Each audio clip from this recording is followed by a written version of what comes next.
Saudara-saudari yang terkasih, salah satu kebiasaan kita adalah berbahasa basi. Sebenarnya bahasa basi bermakna positif, yaitu adat istiadat dan tata krama pergaulan. Orang berusaha mengontrol diri dengan perkataan dan perbuatannya agar tak menjadi batu sandungan bagi orang lain. Orang yang berbahasa basi sebetulnya mengandalkan diri dengan hormat pada sesama. Sekalipun ada sesuatu yang ingin disampaikan atau dilakukan, tetapi demi bahasa basi seseorang akan mengatakan hal lain atau melakukan yang lain. Aspek negatif dari bahasa basi adalah orang mungkin tidak menyampaikan informasi dan fakta sebenarnya.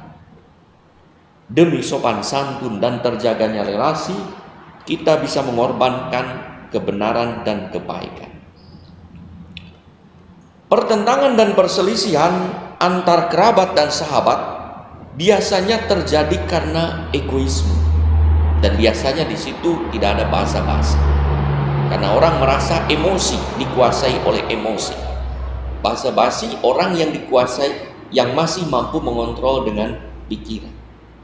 Yesus meminta kita untuk saling mengampuni agar hidup damai. Maka Yesus adalah sumber kedamaian. Ia mengajak kita untuk saling berdamai satu sama lain, maka ia datang, damai sejahtera bagimu. Akan tetapi Yesus menawarkan kedamaian sejati, bukan basa-basi. Damai tapi gersang, yaitu hidup sesuai nilai-nilai Injil yang kalau dijalankan dengan serius akan menimbulkan pertentangan. Yesus melemparkan api ke bumi dan menghendaki agar api itu telah dan tetap menyala. Api adalah lambang kehadiran Allah, bagikan Yahweh menampakkan diri pada Musa di padang gurun dalam rupa api di semak belukar. Api adalah lambang Roh Kudus yang menyucikan dari dosa, dari kenajisan, seperti Yesaya disentuhkan dengan bara api. Api adalah lambang Roh Kudus sebagaimana turun atas para rasul pada Pentakosta. Dengan menghadirkan api, Yesus menguduskan dosa, kenajisan, hingga berhadapan dengan Yesus, orang harus membuat pilihan, ya atau tidak, tanpa basa-basi. Yesus berhadapan dengan generasi yang penuh basa-basi demi keuntungan sendiri. Dengan tegas Yesus mengatakan kebenaran apa adanya. Kamu menyangka bahwa aku datang untuk membawa damai di atas bumi? Bukan, kataku kepadamu, bukan damai melainkan pertentangan. Kebenaran yang diwartakan Yesus membuat orang harus mengambil sikap untuk mengikutinya, yaitu hidup dalam pertobatan, hingga mungkin terjadi pertentangan dalam diri mereka yang memiliki hubungan dekat, seperti dalam keluarga. Yesus mengajak muridnya untuk mengambil keputusan mengikuti bimbingan Roh Kudus secara total. Api bagaikan api yang terus menyala dalam hati, yaitu meninggalkan hidup yang dikuasai kejahatan melalui warta. Bertobatlah, kerajaan Allah sudah dekat. Roh Allah membawa manusia pada kebenaran dengan meninggalkan kejahatan. Dan untuk meninggalkan kejahatan itu tanpa kompromi, tanpa basa-basi, ya atau tidak, sekarang, kini, dan inilah waktunya. Saudara-saudari yang terkasih, basa-basi itu perlu dalam tata sopan santun. Tetapi dalam soal kebenaran kita tidak boleh berbahasa basi, tidak kompromi, ya, tidak. Berhadapan dengan Yesus, kita diminta untuk membuat keputusan tegas untuk mengikuti dan melaksanakan perintah. Seorang yang sungguh beriman pada Yesus akan hidup kudus.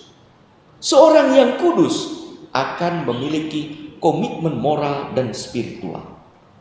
Ia akan bertindak tegas dalam soal moral dan akan tekun dalam hidup rohani. komitmen moral dan spiritualnya bisa menjadi bahan pertentangan dengan kerabat dan sahabat. Misalnya dalam soal kejujuran, orang yang mengikuti Tuhan berkata, tidak, kita harus berbuat jujur. Tapi orang lain bisa berkata, tidak, semua orang berkata begini, mari kita cari kompromi. Tapi orang yang tegas berkata, tidak, kita. Karena sikap tidaknya itu, orang bisa menjadi sumber pertentangan. Walau demikian, ia akan tetap teguh dalam iman dan komitmen. Karena api Roh Kudus menyertainya dengan risiko apapun. Dan itulah juga yang menyertai Yohanes Paulus kedua yang sebenarnya kita peringati hari ini. Santo Yohanes Paulus kedua adalah orang yang tanpa basa-basi menyampaikan warta Injil, ajaran spiritual Kristiani dan pesan moral manusiawi. Dengan tegas ia memerangi kejahatan kemanusiaan, mafia obat-obatan dan perang. Akibatnya ia ditembak tanggal 13 Mei 1981. Setelah pulih ia tak surut, malah makin teguh dengan komitmen moral melawan kejahatan kemanusiaan dan makin tekun dalam komitmen spiritual, makin mendekatkan diri pada Allah. Disitulah api yang diberikan oleh Yesus, api Roh Kudus yang dianugerahkan Allah tetap menyala. Semoga api yang dianugerahkan Allah kepada kita pun tetap menyala dalam hidup kita.